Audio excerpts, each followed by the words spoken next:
Is your invitation to another Meisterbrow mystery drama presented by The Whistler.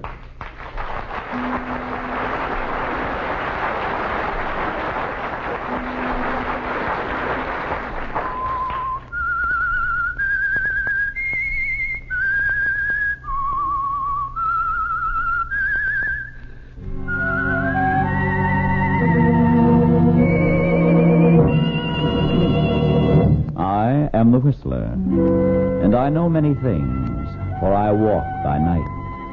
I know many strange tales hidden in the hearts of men and women who've stepped into the shadows. Yes, I know the nameless terrors which they dare not speak.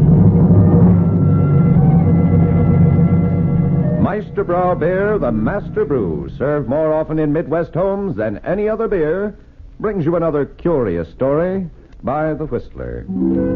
Tonight, brief pause for murder.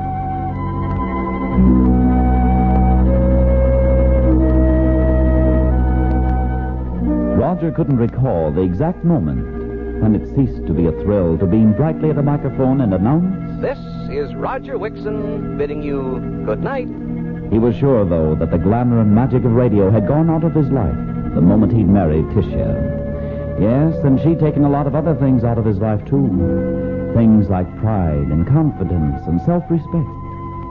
And Roger couldn't recall either the precise instant he decided to kill Tisha, when the helpless, frustrated hate for her blotted out any pangs of conscience, left him frankly admitting to himself that all he wanted were the moment and the means. Of course, there was no plan in his mind on the night of the dance at the country club. No plan, just a decision. He'd come home first, after leaving her there with Trent Crandall, and had sat alone in the living room, patiently waiting for her. It was after 2 when the door opened, and she called back to Trent. Good night, Trent, darling. Thanks for the buggy ride.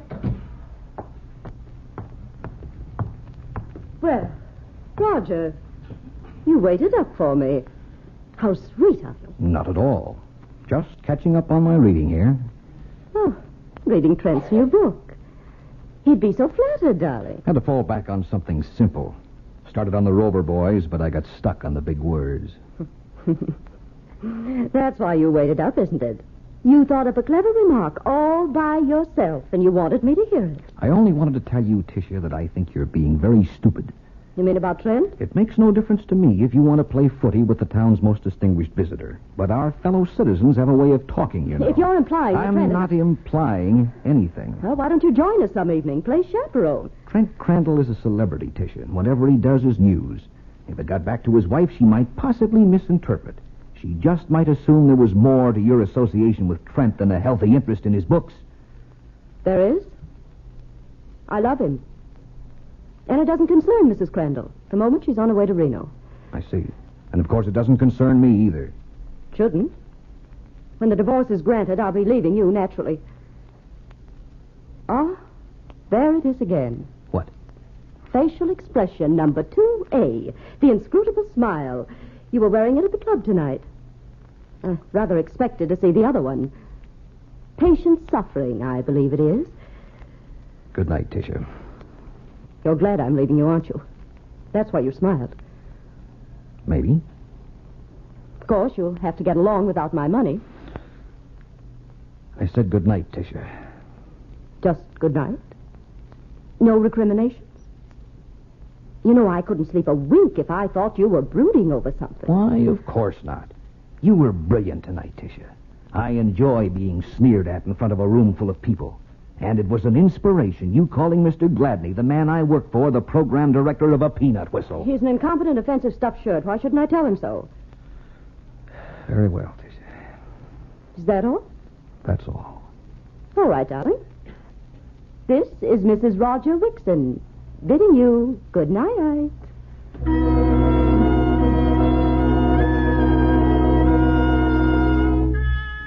So Tisha leaves, and you sit alone in the living room thinking. You've discovered a very important thing, haven't you, Roger? The reason you'd given yourself for wanting to kill her is gone. She's going to leave you of her own accord and marry Trent Crandall.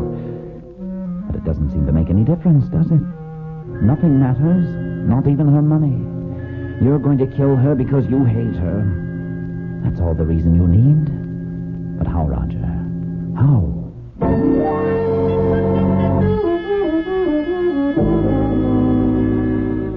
The next morning, shortly after you arrive at the station, you run into another announcer in the corridor. Hi, Raj. Well, Jerry. How's the thing at the club? All right. Hated to miss it. That's funny. I thought I saw you there. Probably heard me. I had the remote last night, banned from the Cedars. Yeah, that's right. I heard you. We tuned in over at the club. Very simple. On the air from the Cedars, can't be at the club. At the club, can't be on the air from the Cedars. Conclusion, Jerry wasn't there. Get it? Yeah. Yeah, Jerry. I get it.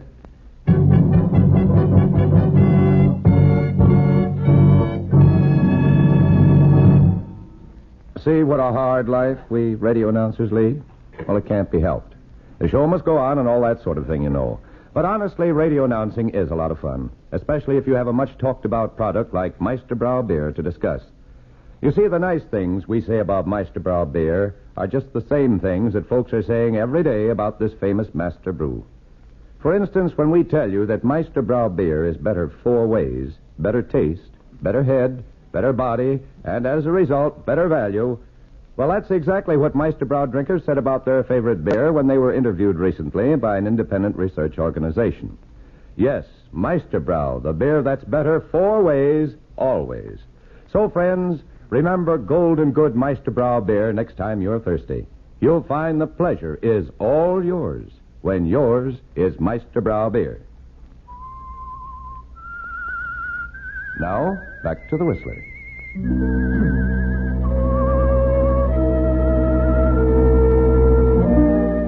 Well, Roger, it doesn't matter that Tisha plans to leave you, does it? The decision to kill her has been part of you for so long, and nothing she does will ever change it.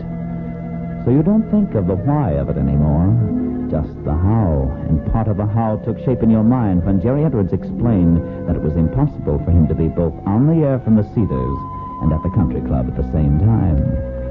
Something to think about, isn't it, Roger? And that evening, as you're doing your news broadcast, you find something else to think about. Halfway through the show, someone hands you a late bulletin. Should go a long way, with a local toward dateline. solving the housing problem. Here's a late bulletin. Police in this city went on 24-hour duty tonight, launching an all-out effort to capture the so-called whipcord strangler, who claimed his 3rd victim last night. The crime followed the grimly familiar pattern. Mrs. Dorothea Eckler was found dead in her apartment early this morning. Medical reports indicate death had been caused by strangulation with a cord or thong. As in other cases, the apartment had been looted. Police warned residents to take special precautions.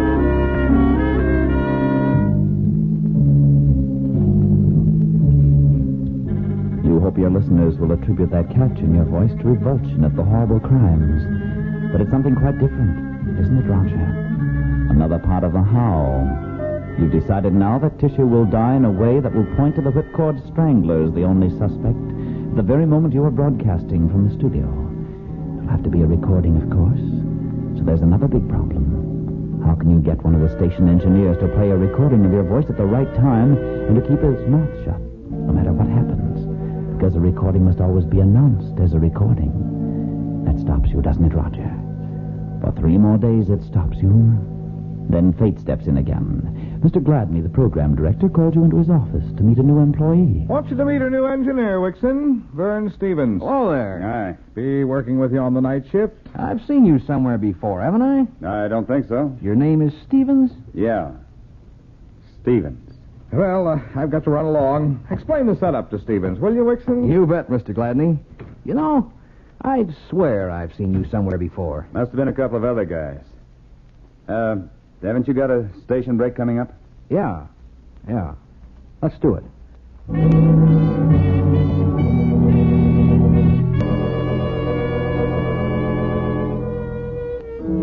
As you give the station's call letters and the time signal, you watch the new engineer through the glass of the control room.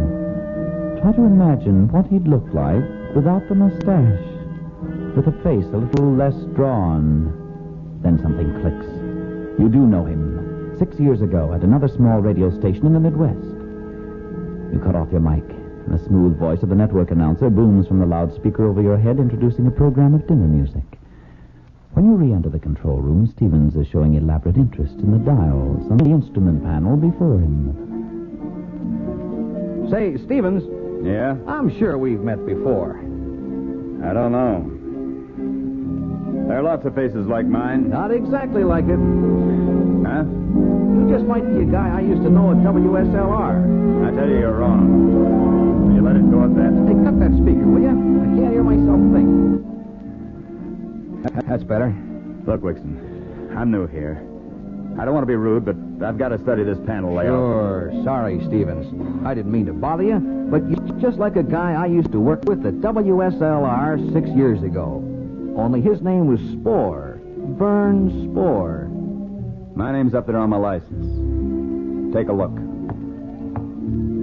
Mm-hmm. Vern Stevens, Vern Spore. You and this guy could have been brothers. Well, okay. I guess I'll write to the boys back at WSLR and ask if they know what they... Yeah? Okay, Wixon. You win. I want to talk to you. Sure. Let me turn this thing off. You always were a pretty good guy. How about forgetting you ever knew me? Oh, I don't see why not. It's your business. You probably heard about that jam I got into right after I left WSLR. What happened? It didn't seem like anything at the time. Some smart operators were rounding up some radio equipment, transmitter parts and stuff, and selling it to stations below the border. I slipped them some old beat-up junk from the station where I was working and got caught. That was tough. A year in the clink. Had to change my name when I got out. Oh, what about the license? A friend fixed it up. I see. You won't say anything? Why should I? Oh, thanks, Wixon. Gosh, when you walked in here tonight, I like to die. If Gladney ever found out about my record... Sure. And listen, Wixon, if there's anything I can do... Sure, Vern. Don't worry. I'll call on you.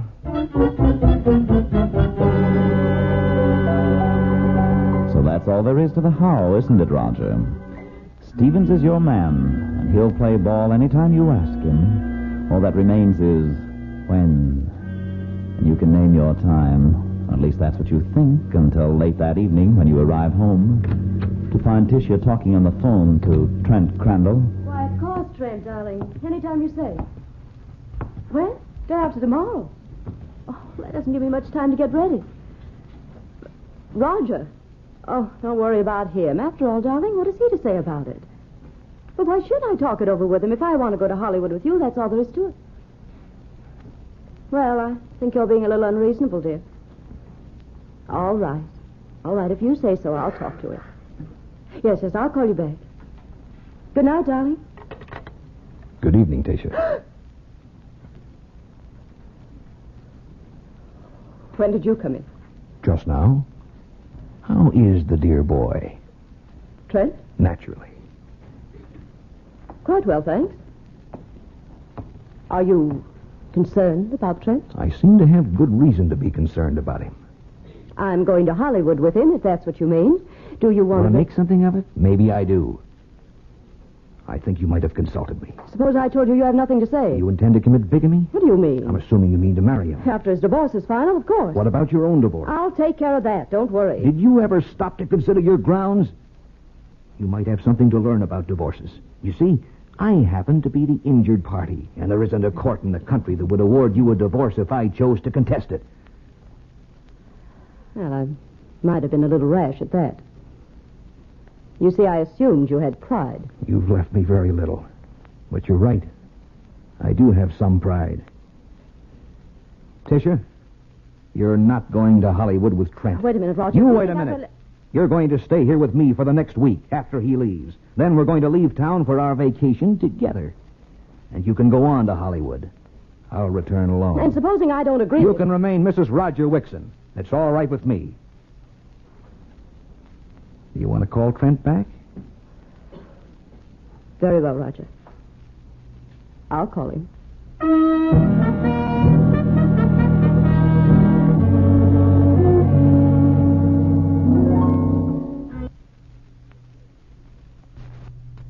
Yes, Roger. It's important that Tisha stay with you, for the moment at least, until the when is settled, of course. And a week should give you enough time, shouldn't it? The answer to the when comes unexpectedly the next evening, when Lieutenant Krasner of the police department comes into the station to ask a favor. Mind if I interrupt you for a minute, Mr. Wixon? Oh, hello, Lieutenant. Not at all. Come on in. Thanks. Just been talking to Mr. Gladney. He suggested I see you about some announcements on the police benefit next week. Thought maybe you'd do them for us. Well, sure. Be glad to. When do you want them to start? Tonight, if you can. Let's see, I got them right here. Oh, tonight? That's pretty short notice. The schedule's pretty full. Here they are. Yeah, I know throwing you a curve, but as you probably see by the papers, we've been a little busy these days. Oh, you mean the Strangler? Yeah. It's been pretty rough. Pretty rough guy. Yeah. Your wife home alone while you're working here? Yes? Tell her to keep the windows locked. That's the way the guy gets in. Oh, now, Lieutenant, you Nobody knows where you'll strike next. And it doesn't pay to take chances. Got any leads? A few. I got a hunch or two. I think we'll get them. I hope so. Yeah. What about the announcement? Well, now, let me check the schedule. Here we are. First time we can give you is a station break at 10 tomorrow night. Is that soon enough? I guess it'll have to be. Can you do it yourself? Yes, it'll be on my shift. Thanks a lot, Wixon. I'll tell the boys at the station. We'll be listening.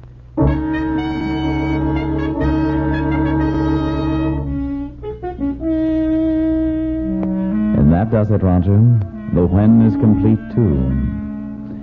Police Lieutenant Krasner is going to hear you read that announcement tomorrow night at 10 o'clock, along with his friends down at headquarters. And who could ask for a better alibi than that?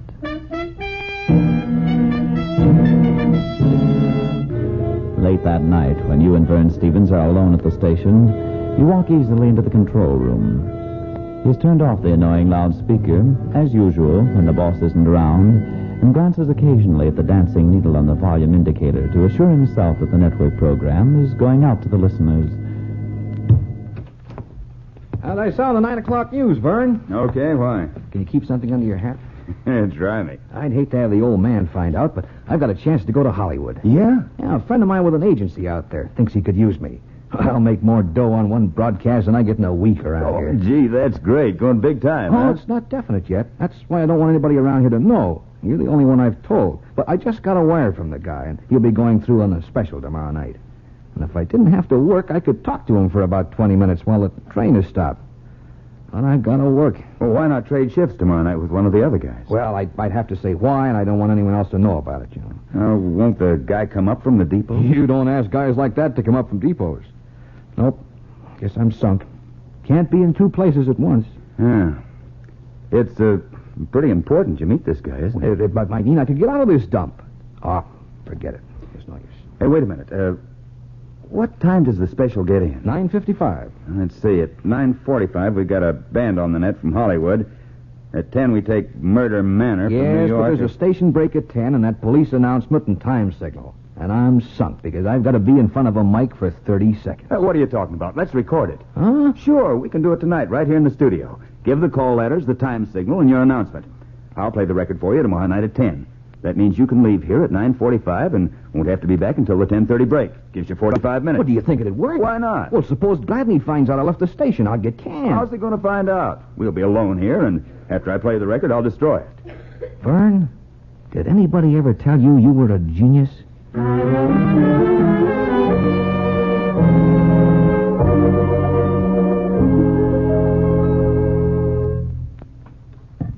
Well, there's your mic. You all set? Yep.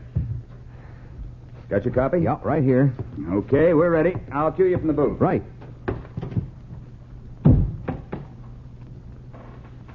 This is WTUX, the voice of the Wheat Belt.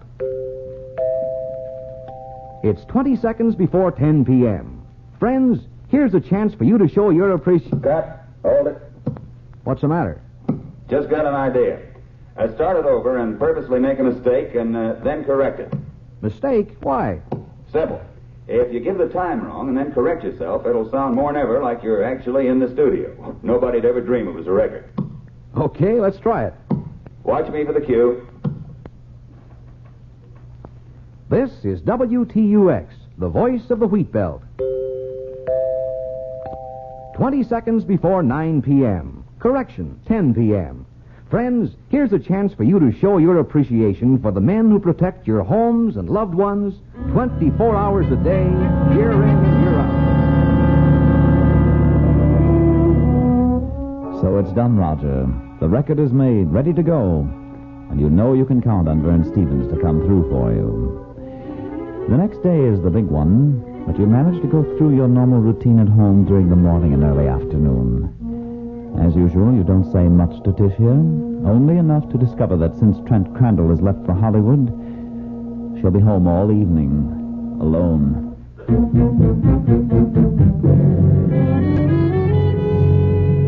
At 9:30 that night, you call Lieutenant Krasner at the police station.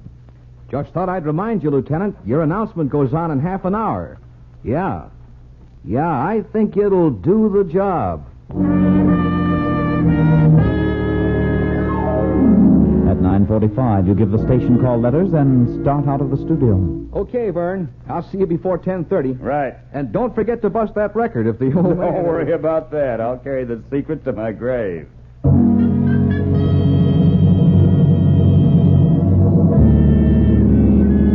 You're careful to take the back streets home, keeping well within the speed limit. There's only one person in the world who'll know you're going to be in two places at the same time tonight, and you know Vern Stevens won't talk no matter what he suspects. It wouldn't be healthy for a man with a prison record to expose himself to suspicion as a possible accomplice. 10 minutes later, you've left your car in an alley and walk up to the back door of your apartment. You reach in your side pocket. Yes, the leather thong is there, ready to go.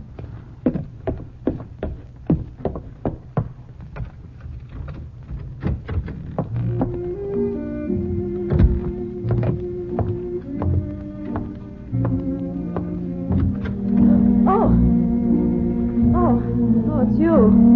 Hello, Tisha. What are you doing home so early? You scared me to death. Just thought I'd drop by and see how you were doing. I've often wondered if you missed me, Tisha, during these long, lonely evenings. Answer my question, Roger. Why aren't you at the station? What's wrong? Nothing's wrong. I just got tired, so I came home. What are you talking about? Tired, Tisha. Tired of station breaks. Tired of this dumpy little town. What's the matter with you, Roger? Why are you looking at me that way? I'm tired of you, Tisha. I'm tired of the farce you've made out of this marriage, if you can call it a marriage. Roger, you don't know what you... Well, what do you mean, Roger? It wasn't really a marriage, was it, Tisha? It was only a means for you, a way you could ease that frustrated black heart of yours when Trent Crandall married somebody else right under your nose. Roger, what are you... Yes, Tisha. I'm tired of humiliation, Please don't. of ridicule, of being used for a doormat, Get away. playing clown for that crowd of stupid Let go of me. You didn't think of that, did you, Tisha? Never entered your head, did it? Too late now, though.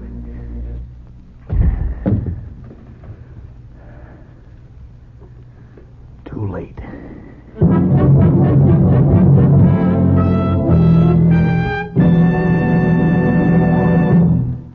In just a moment, the Whistler will return with a strange ending to tonight's story.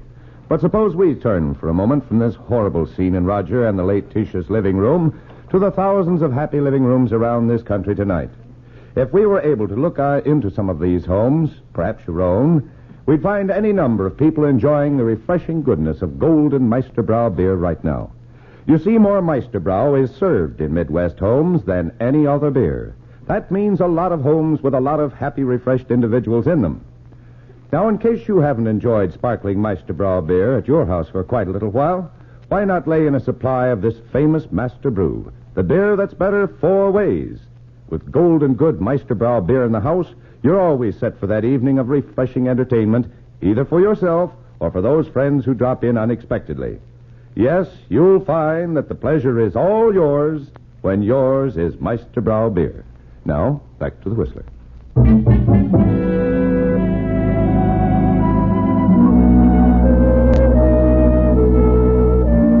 Well, Roger, it's done now, isn't it? Tishy is dead, and you're free, with over a half hour to get back to the station. You leave her there on the floor, put on a pair of gloves, and move quickly about the apartment, dumping the contents of drawers all over the room, then into the bedroom, where you open a window. Yes, Roger, it must look like a typical whipcord strangler crime with robbery the obvious motive.